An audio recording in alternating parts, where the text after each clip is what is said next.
Piles रोग मलद्वारमा देखिने एक मुख्य समस्या हो।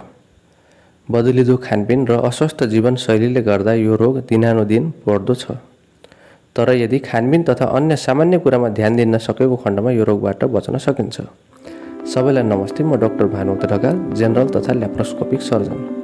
आज म पाइल्सबाट बच्न वा यो रोग लागेको खण्डमा कसरी यो रोगलाई सुरुवाती अवस्थामै निर्मूल गर्न सकिन्छ सोको विषयमा छलफल गर्न गइरहेको छु।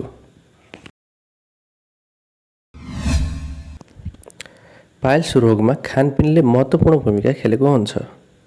सागसब्जी, फलफुल, गेडागुडी आदिको सेवनले शरीरमा कब्जियतको जोखिमलाई कम गर्दछ।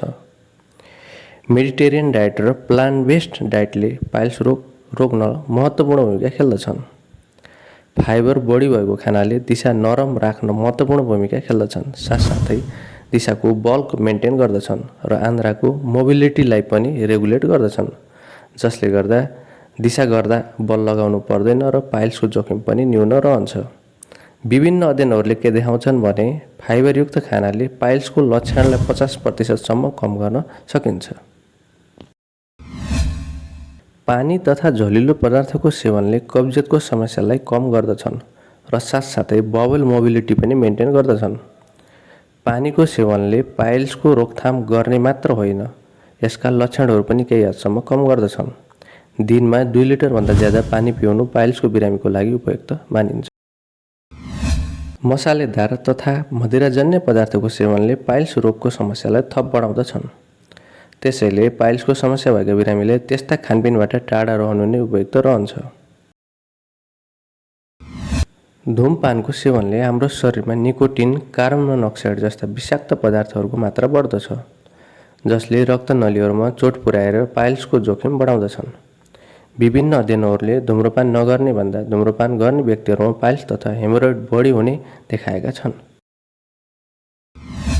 मोडरेट एक्सर्साइजहरू रेगुलर बेसिसमा गर्दा पाइल्सको जोखिमलाई कम गर्न सकिन्छ।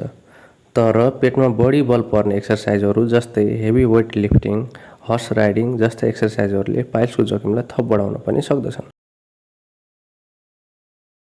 दुब्लो व्यक्तिभन्दा मोटो व्यक्तिहरूमा पाइल्स हुने जोखिम बढी रहन्छ। त्यसैले शरीरको तौल मेन्टेन गरेर पनि पाइल्स हुने जोखिमलाई केही हदसम्म कम गर्न सकिन्छ।